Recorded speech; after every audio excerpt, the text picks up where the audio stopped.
Viva Voz, Viva Voz, com Vera Magalhães.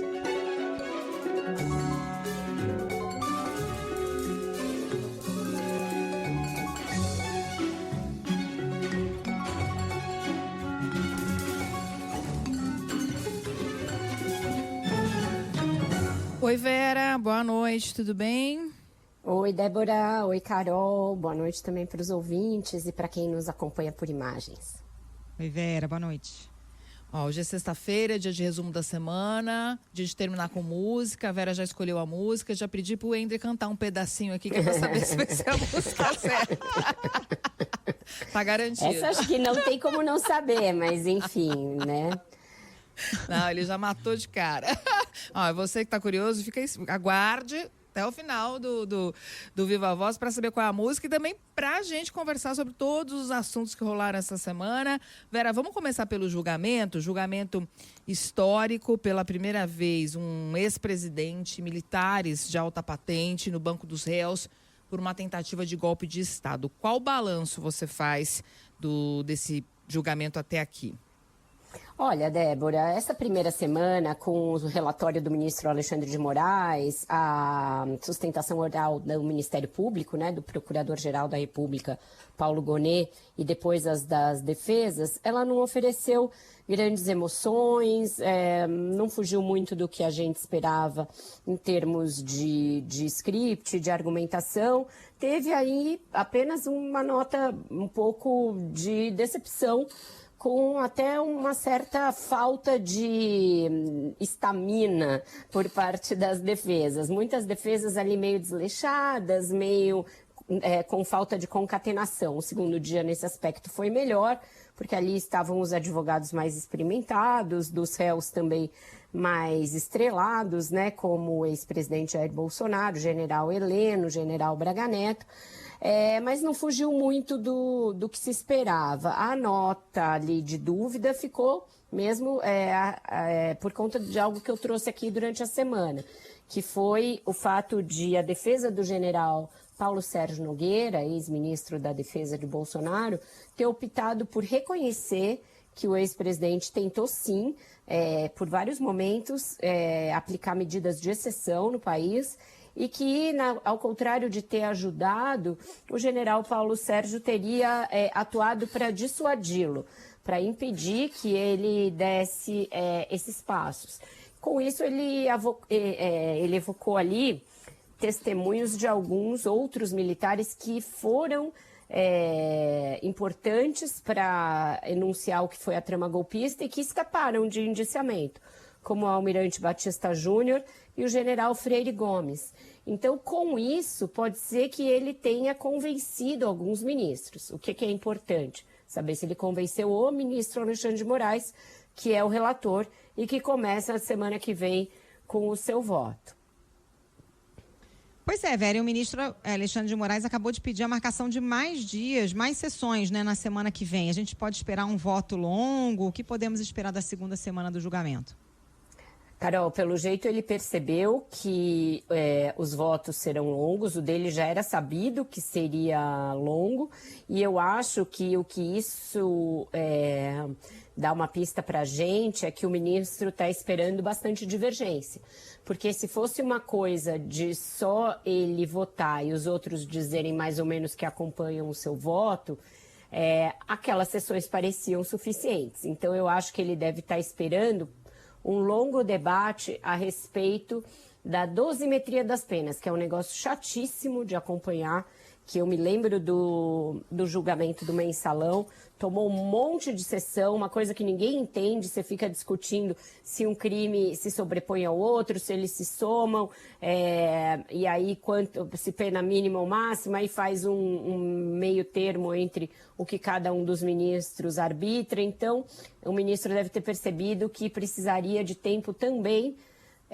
para esse debate que tende a ser longo e às vezes meio com farpas ali. Então eu acho que a gente pode esperar na semana que vem uma coisa menos chapada. Assim, essa semana os ministros ficaram quase mudos, fizeram pouquíssimas intervenções e a gente ouviu os advogados numa coisa meio ali com tempo regulamentar. Agora, os ministros não têm tempo para votar. Eles podem votar pelo tempo que eles bem entenderem. E eles podem divergir em vários momentos. Então, eu acho que vai ser uma semana mais emocionante. A gente vai ter que ficar mais atento. Podem surgir argumentos novos que a gente ainda não viu. E algumas das coisas que foram plantadas nessa semana, como dúvida quanto à delação do Mauro Cid e essa questão do general Paulo Sérgio, elas vão ter forçosamente cenas do próximo capítulo. Tem algumas questões que ficaram para ser respondidas na semana que vem, né?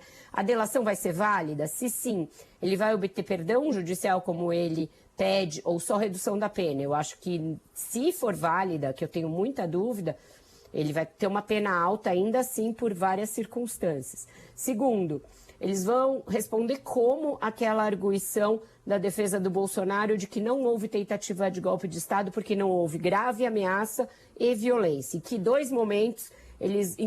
vários momentos, eles vão encaixar esses dois pressupostos para uma tentativa de golpe de Estado, porque sem esses dois pressupostos, o Código não reconhece tentativa de golpe. E o terceiro, essa questão de se vai ter uma ou mais absolvições por causa do que a gente viu ao longo dessa semana.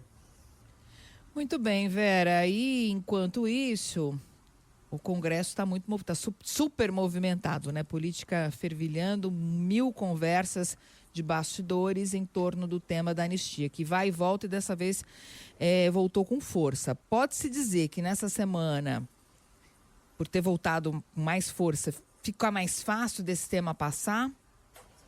Eu acho que, criou-se um bolo ali na Câmara que pelo jeito teria voto suficiente para passar, porque juntou aí interesses do PL, portanto da direita e da extrema-direita, e do Centrão, que ao fazer um favor para o bolsonarismo também está pensando em empacotar depois uma série de outras medidas que interessam a eles próprios.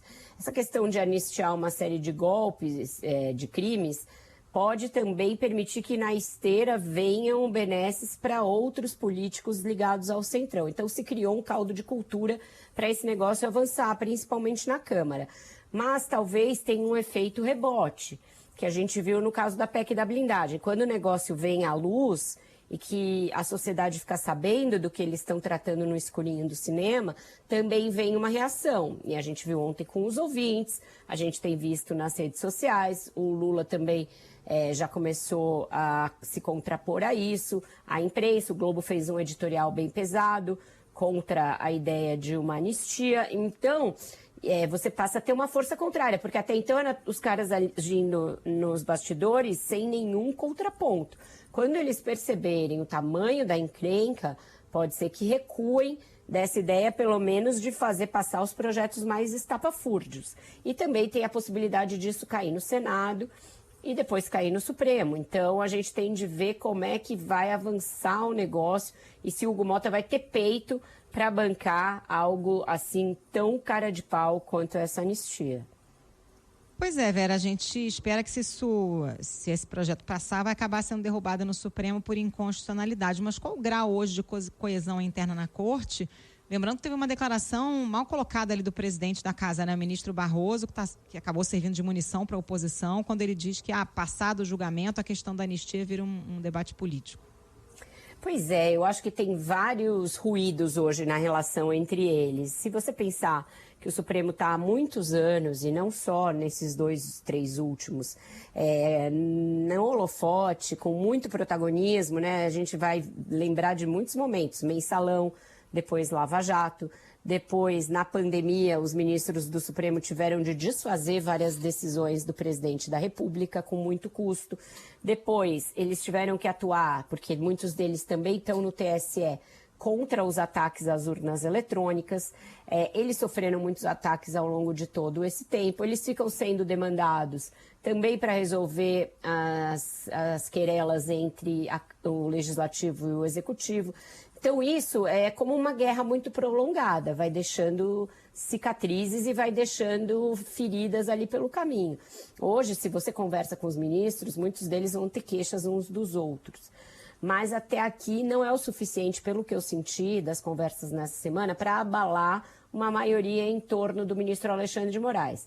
Acho que cada vez mais essa é uma maioria que aparece em público e que depois pode fazer com que haja críticas em privado, mas ela ainda vai se fazer mostrar nos momentos em que o Supremo for enfrentado, e essa questão da anistia é uma delas. Aí, para o day after, como vai ser costurado o momento em que o Supremo tem de sair desse holofote, tem de sair desse protagonismo, acho que vai depender muito da presidência do ministro Edson Fachin, que assume em 29 de setembro. Ele já deu pistas de que pretende trabalhar para isso. Ele disse que não dá para o Supremo ficar com tanto protagonismo. Então, eu acho que de setembro em diante, fim de setembro em diante, ele vai trabalhar para recompor algumas relações e para que o Supremo tenha menos iniciativa ali no fronte político.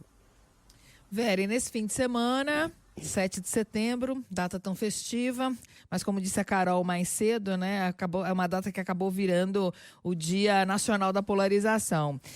E tem mais uma tentativa dos bolsonaristas para fazer uma pressão em favor do ex-presidente, para pedir anistia. Queria saber de você se isso pode surtir algum efeito nesse ponto e qual vai ser, do outro lado, a tônica do governo.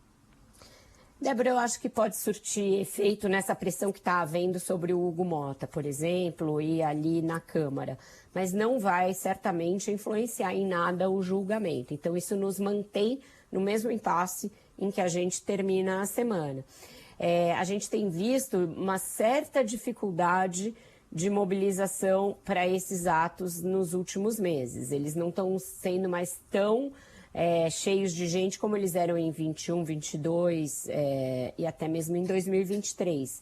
Então, a gente vai ter de ver quantas pessoas eles vão levar às ruas, que tipo de tom eles vão adotar, porque nos últimos foi um tom que até levou o Bolsonaro à prisão domiciliar, então acho que vão ter um pouco mais de cautela.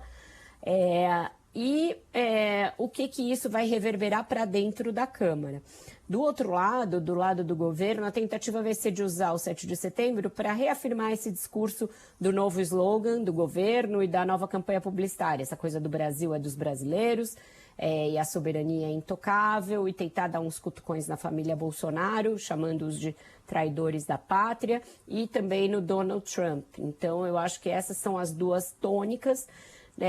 Fica evidente a dificuldade de mobilização de rua da esquerda, o que é até engraçado quando a gente pensa na história do Brasil, na história da redemocratização, porque era a esquerda que levava pessoas para a rua, mas hoje isso é uma dificuldade. Então, eles vão tentar medir forças, pelo menos nas redes sociais. Então, tem uma mobilização aí do governo, de blogueiros progressistas, do PT, de partidos de esquerda, para tentar impulsionar esse discurso dos Bolsonaro como traidores da pátria e do sem anistia nas redes sociais. Mas a gente viu nessa semana que nesse fronte eles também têm perdido. Então, eu acho que se a gente for esperar um duelo com a Guerra Nacional, o Dia Nacional da Polarização... Opa, deu uma travadinha, Vera. Vera, você falava justamente do Dia Nacional da Polarização quando travou. Eu dizia que se a gente for fazer uma medição de forças no Dia Nacional da Polarização, a direita tende a sair um pouco vitoriosa, tanto na rua quanto no ambiente digital, Débora. Muito bem, antes da gente encerrar, a música, por favor, Vera.